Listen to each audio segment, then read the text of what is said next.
the good life in salvation is a product of grace. It's an encounter with the kindness, the love, the mercy, the justification of God through Jesus Christ. In other words, Paul is saying, before we were foolish, before I was foolish, I was disobedient, I lived in malice, I hated people, I was envious, but because of the grace of God, I am whom I am today. And he gives this church a powerful message, in a few sentences, a powerful life-changing message. And he says, you are who you are today, not because of anything you did. It's not because of your righteousness. It's not that you did this number of righteous acts that it was then given to you as a reward of your righteousness. You are awarded salvation. No, he said it was God. Because of his kindness. Tell your neighbor, kindness. Because of God's kindness. Kindness that was made available to us because of his love.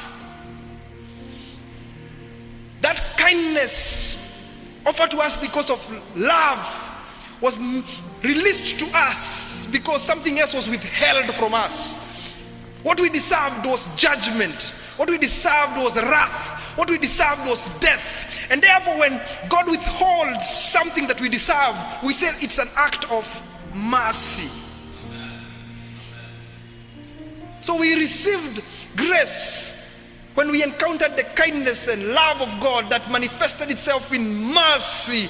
And therefore, because of the kindness and love and mercy of God, God looked at us and said, this man is righteous, this woman is righteous. We were justified. Our status changed. That's what justification means. That somebody who was otherwise guilty was declared innocent. But now God didn't just do that by discarding the law. No. He didn't discard the law. We are told by the washing of rebirth. We were dirty. Sin made us dirty. That's what Isaiah says, that our righteousness is like filthy rags in his sight. That even the best of us, the really good person, without Jesus is still dirty, is still deserving of death. If the good person in your community, that good person, that good lady, if they don't accept Christ, when they find themselves eventually in hell, they cannot say that it is unfair. Because in Adam, all men sinned. That even the very good one is still guilty. That even the very good one deserves hell. That even the very good one is condemned. That the very good one cannot meet the standard of God. And therefore Christ now said, I will step in. That's the bad part there. John 3:16. Paul is just restating John 3:16. Paul is restating John 3:16. For God so loved the world that he sent his only begotten, that whomsoever shall believe in him shall have what?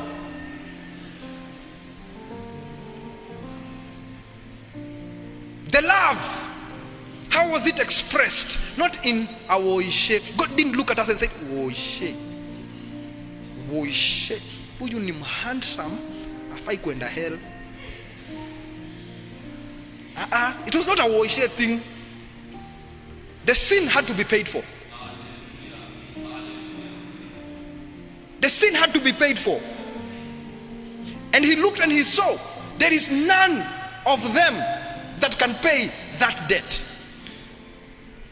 Jesus, he sent He steps in. God himself takes the shape of a man, the form of a man. He considers himself nothing. Actually, the things of God can't be understood. So he came like one of us.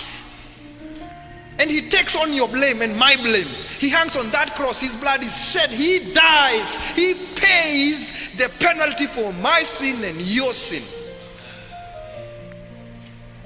So Paul is restating the gospel. That a good life, the good life is in salvation.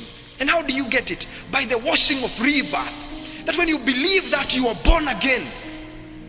He takes us back to, again, John, what Nicodemus is told. How can a grown man, he asks, be born again? How can I enter into my mother's womb? Yes, there's a how. By believing. It's a question of believing that this Jesus, you accept in your heart that this Jesus, he came, he died on that cross for your sin and my sin. He rose again on the third day. He was seen by many. Then he ascended to heaven. He is seated at the right hand of the Father. He is awaiting the appointed time when he will return. Come on. To pick his church, to judge the living and the dead. There is that appointed time. When you believe that and you confess that with your mouth, you are saved. Imagine if it's only that. If you're looking for something to do, it's just that. When I read the before, Paul started with the before picture. The foolish, the disobedient, the enslaved. When we read those verses, that you are foolish, disobedient, deceived. This is the thing about somebody who is not saved. What they don't realize, that they are living a deceived life. Their whole life is based on falsehood. They are walking on a false premise. If it's a building, they are building on a foundation that is weak. So when you read verses 3, at one time you two were foolish, disobedient, deceived, enslaved by all kinds of passions and pleasures. Maybe when I read that, you say, that's me. That's me. And for sure you agree that's you, but you have been looking for a way out. You have tried things. You have tried meditation. You have tried, nowadays people are trying yoga. You have tried joining groups. You have even moved from the estate where you lived, and you thought if you changed friends, you'd be okay. You have broken off even relationships. You thought it was something even to do with your name. You changed your name and you're now calling yourself another name. But at the end of the day, you are realizing that you are stuck. At the new year, you are there to make the resolutions. You wrote them down.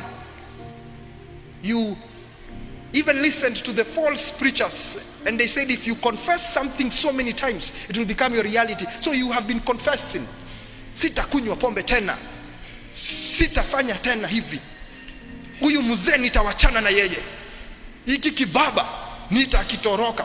You have done all those private vitishos in your life. You have done them. But as soon as he calls, you answer. As soon as it is given, you drink. As soon as you see it, you partake. As soon as you feel like it, you do it.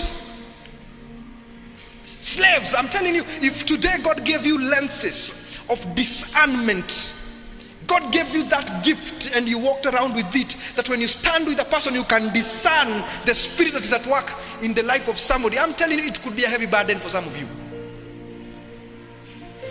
You're walking next to this one, you're smelling pornography, prostitution, drug abuse, uongo, You know, there are some people I stand next to and I can smell the lies. Nasikia harufu ya uongo. Do you know lies have a smell? Utajua siku moja. But for Apostle Paul, he says, you need to realize that all of those things you have tried to do are good, but they get you nowhere. They can't save you. You are trying to save yourself with your righteous works. You are trying to become the good person